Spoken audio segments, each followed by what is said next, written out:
Incoming!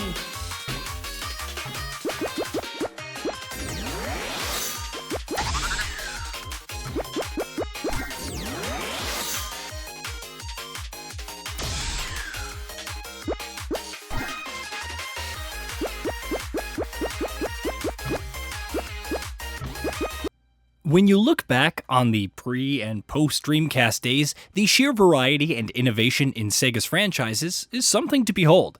Yet, so many franchises like Panzer Dragoon, Shinobi, Virtual On, Echo the Dolphin, Fighting Vipers, Crazy Taxi, and of course Jet Set Radio have faded into obscurity. That will change with some titles in the coming years, but it's also impressive how Super Monkey Ball has endured all this time, despite remaining on the back foot.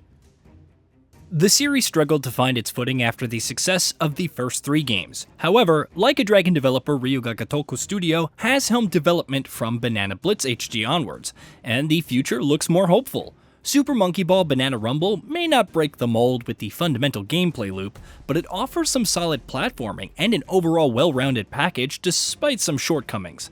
One such area is the narrative in adventure mode, the single-player campaign. Ai and his friends are back on another adventure, exploring various worlds to locate the legendary banana. There are some rivals here and there, indications that more is going to go on than meets the eye, etc.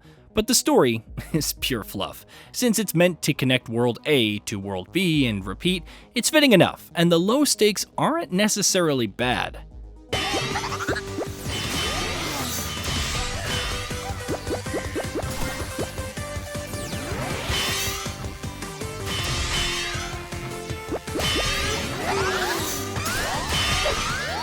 Bonus time! That streamlined approach applies to the controls as well. Super Monkey Ball has always been about the titular monkeys in balls. Shocking, I know. Rolling around, sometimes at the speed of sound, and collecting as many bananas as possible before reaching the goal. Banana Rumble doesn't deviate from this, instead adding a new spin dash for that extra bit of acceleration. Using it on ramps to access shortcuts or even to launch off hills is an option. Most times, you'll be deftly navigating a monkey across fixed paths, trying not to fall off, as is tradition. That thin line between easy to get into and difficult to master is threaded pretty well, even if the physics could feel off occasionally. The controls also take a bit of getting used to in responsiveness, becoming manageable with more practice. Though I found the spin dash more situational than rudimentary, at least in single player, it's still a good fit for the overall experience. When you're barreling down a series of slopes, being able to immediately change directions feels good, even if it is easier said than done. Adventure mode is sizable, with some 200 stages of tilt and tumble action. It starts innocently enough on the banana farm as you roll a few meters to the goal, easily beating the time limit. Things quickly kick up a notch when you're navigating tight walkways, attempting to collect as many bananas as possible without falling off. Some stages have you escaping mazes and sometimes leaping over faster due to the momentum and tilting. As manifold as the stages can be, and even with some passing in the blink of an eye or feeling gimmicky, RGG Studios does a pretty good job of keeping things varied. Navigating moving sections of clocks to reach the goal, which has a minute and hour hand that can deviously mess you up in the end, an entire stage of pits that mimics an egg carton, it's all here, with a thankfully cooperative camera that offers enough viewing space and doesn't get stuck in the environment. The difficulty slowly but surely ramps up as you progress, feeling natural without any uncomfortable spikes. Incoming!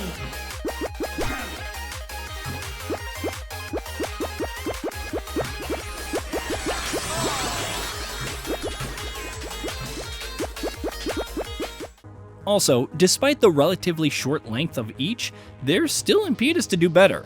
To beat your previous time and collect more bananas for a higher score, various challenges and missions are available, tracking your progress throughout, and you can unlock new cosmetics and characters to purchase from the in-game store. The cosmetics don't affect gameplay, as expected, but the degree of customization is adequate. Each character has unique stats in speed, braking, weight, and spin.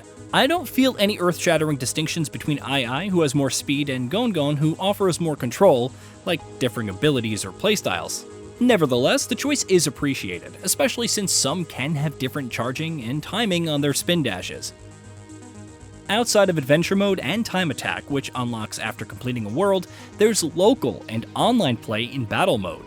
The latter is distinctly different, offering a series of game modes and types for up to 16 players. These range from dashing down a slope and passing through different numbered goalposts, each contributing to your team's score. You also have a race, navigating obstacles and platforms while dropping items like bananas to slow the opposition.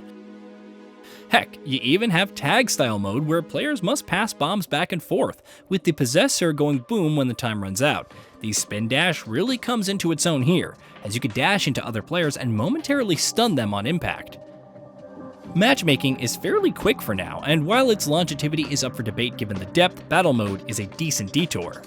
The only issue is the drop in frame rate, which makes sense since it accommodates 16 players at a time. Thankfully, this doesn't affect the responsiveness. You'll still be fumbling around with the rest. The lion's share of the gameplay is in the single player though, especially with tougher stages unlocking as you finish the story.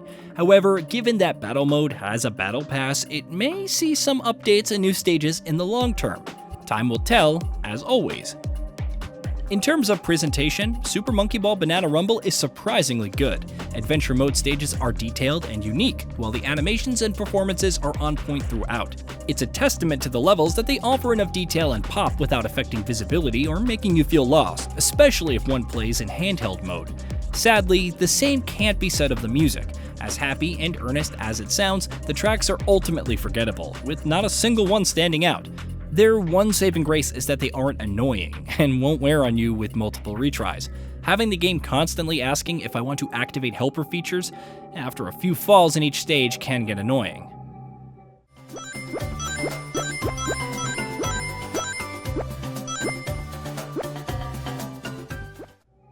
At its very best, this is a homecoming for fans and perhaps the best that the series has seen in years. From the movement and the level design to the aesthetic and sheer amount of content, it feels like RGG Studios has mostly captured what makes the series work.